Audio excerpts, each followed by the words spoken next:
ప్రియమైన సహోదరీ సహోదరులకు ప్రభువు పేరిట వందనాలు.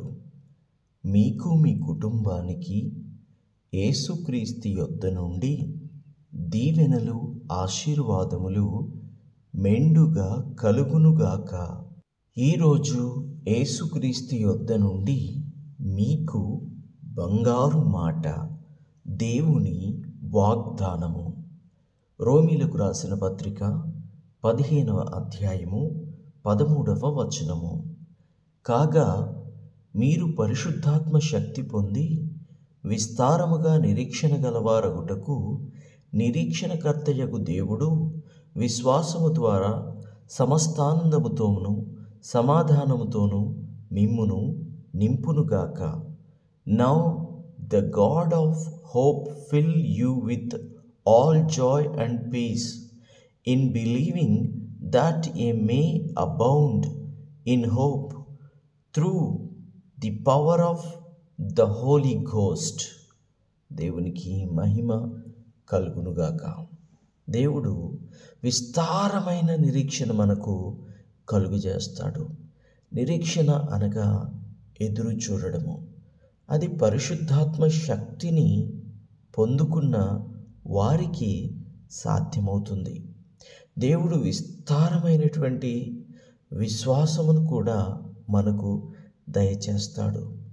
విస్తారమైనటువంటి విశ్వాసము, విస్తారమైనటువంటి నిరీక్షణ కలిగి మనం ఏం చేయాలి? ఆనందించాలి, సంతోషించాలి, సమాధానంగా ఉండాలి. ఇది దేవుని యొక్క ఉద్దేశముగా ఉన్నది. ఇదే అధ్యాయము 1వ వచనం నుండి ధ్యానించుకుందాము. కాగా బలవంతులమైన మనము మనలను మనమే సంతోషపరచుకొనక బలహీనుల దౌర్బల్యమును భరించుటకు బద్ధులమై ఉన్నాము. ఎంత చక్కని మాట! మనలను మనము సంతోషపెట్టుకోవడము మాత్రమే కాక ఇతరుల బలహీనత దౌర్బల్యములను మనము భరించుటకు బద్ధులమై ఉన్నామని దేవుని వాక్యము సెలవిస్తుంది. సహోదరి సహోదరులారా, దేవుడు బలమైనటువంటి స్థితి మీకు అనుగ్రహించాడా? బలహీనుల పట్ల దయ చూపించండి. వారి దౌర్బల్యమునందు వారిని మనము భరించాలి. బద్ధులమై ఉన్నాం మనం. తప్పించుకోవద్దు, ముఖము తిప్పుకోవద్దు, కానీ భరించవలసినటువంటి అవసరత మన మీద ఉన్నది. లోకం తప్పించుకుంటుంది, కానీ మనం ఎవరము? జీవము గల దేవుని పిల్లలముగా ఉన్నాము. దేవుని పిల్లలము దేవుని పిల్లలుగానే పని చేయాలి. దేవుని పిల్లలము దేవుని ప్రేమను క్రియల్లో చూపించాలి, మాటల్లో చూపించాలి. దేవుని కార్యాలు మనము చెయ్యాలి. దేవుని కార్యాలు చేయడానికి ఆసక్తి కావాలి. దేవుని కొరకు జీవించాలి. దేవుని రాజ్య విస్తరణ కొరకు మనము జీవించాలి. దేవునికి మహిమ కలుగునుగాక. అంతేకాకుండా 2వ వచనంలో తన పొరుగువానికి క్షేమాభివృద్ధి కలుగునట్లు మనలో ప్రతివాడును మేలైన దాని యందు అతనిని సంతోషపరచవలెను.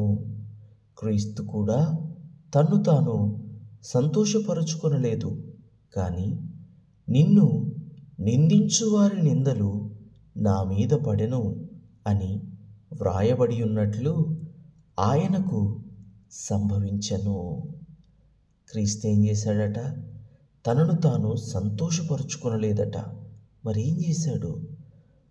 అతని నిందలు అనగా మన నిందలు నా మీద పడెను అని రాయబడిన రీతిగా యేసయ్య మీద పడ్డాయట.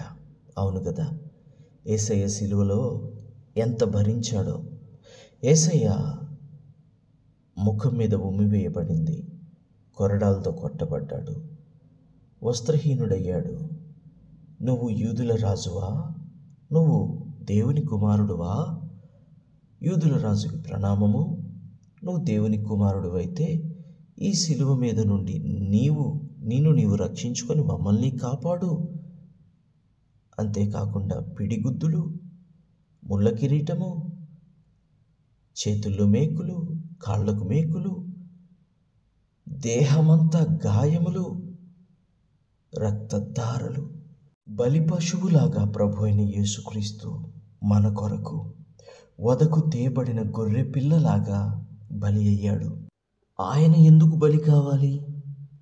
ఆయన మన క్షేమాభివృద్ధి కోసము, మన రక్షణ కోసము, మనము పరలోకం చూడాలని, ఆ పరలోకం మనం చేరాలని ప్రభు అయిన యేసుక్రీస్తు మన స్థానంలో శిక్ష భరించాడు. శిక్ష భరించడం చాలా బాధాకరం. శిక్ష భరించడం చాలా భయంకరం. శిక్ష భరించడం చిన్న విషయం కాదు. అది చిన్న మాటతో సరిపోయేది కాదు. మనం మాట్లాడుకుంటున్నంత ఈజీ కాదు ఆ శిక్ష భరించడం. కానీ ప్రభు అయిన యేసుక్రీస్తు దాని నుండి తప్పించుకోలేదు, దాని నుండి తొలగిపోలేదు. కానీ మన మేలు కోరి ప్రభు అయిన యేసుక్రీస్తు, అది ఎంత కష్టమైనా, అది ఎంత భారమైనా మన మేలు కోరి ప్రభువు మన స్థానమందు ఆయన శిక్షను భరించాడు. దేవునికి మహిమ కలుగునుగాక. కాబట్టి దేవుని బిడ్డలారా, మనల్ని మనం సంతోషపరచుకోవడం కాదు, బలహీనుల యొక్క బలహీనతలను మనము భరించాలి. మేలైనది వారికి కలుగునట్లుగా, జరుగునట్లుగా మనము చెయ్యమని దేవుని వాక్యము సెలవిస్తోంది.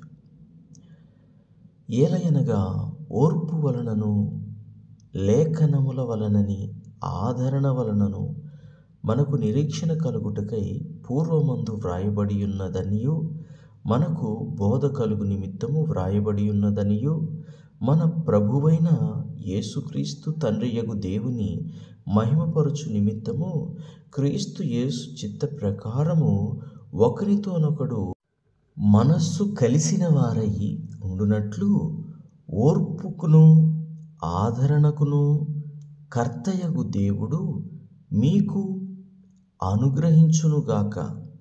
కాబట్టి క్రీస్తు మిమ్మును చేర్చుకొనిన ప్రకారము దేవునికి మహిమ కలుగునట్లు మీరును ఒకరినొకడు చేర్చుకొనుడి.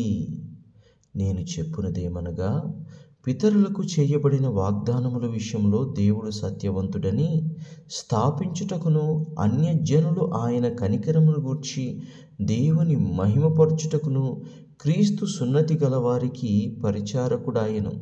అందు విషయమై ఈ హేతువు చేతను అన్యజనులలో నేను నిన్ను స్తుతింతును, నీ నామ సంకీర్తనము చేయుదును అని వ్రాయబడి ఉన్నది.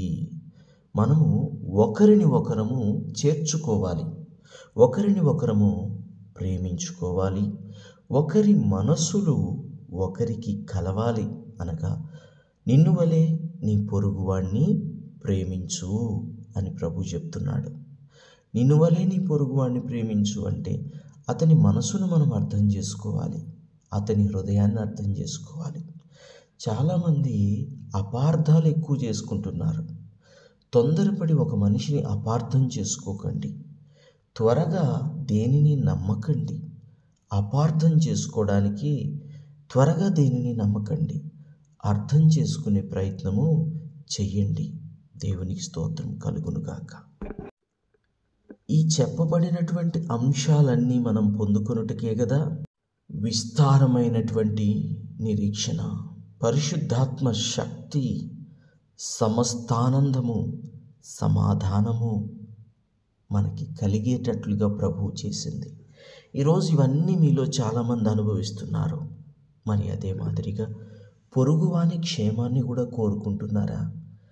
పొరుగువాణ్ణి, నిన్ను వలె నీ పొరుగువాణ్ణి ప్రేమిస్తున్నావా?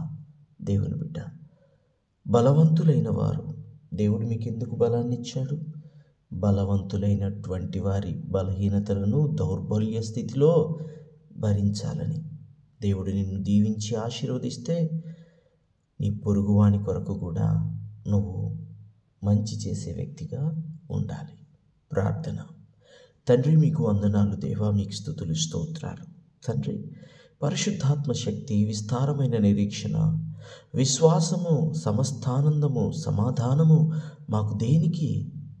మా పొరుగువారిని కూడా మేము భరించడానికి, మా పొరుగువారికి కూడా మేము సహాయం చేయడానికి, నీ రాజ్యాన్ని కట్టడానికి, నీ రాజ్య సువార్తను విస్తరింపచేయటానికి తండ్రి అట్టి జ్ఞానము మాకు అనుగ్రహించి, ఓర్పు, సహనము, త్యాగపూరితమైన మనసు మాకు అనుగ్రహించి, నీ చిత్త ప్రకారం మమ్మల్ని ముందుకు నడిపించుమని యేసుక్రీస్తు శ్రేష్టమైన నామములో ప్రార్థన చేయుచున్నాము తండ్రి. Amen, amen, amen.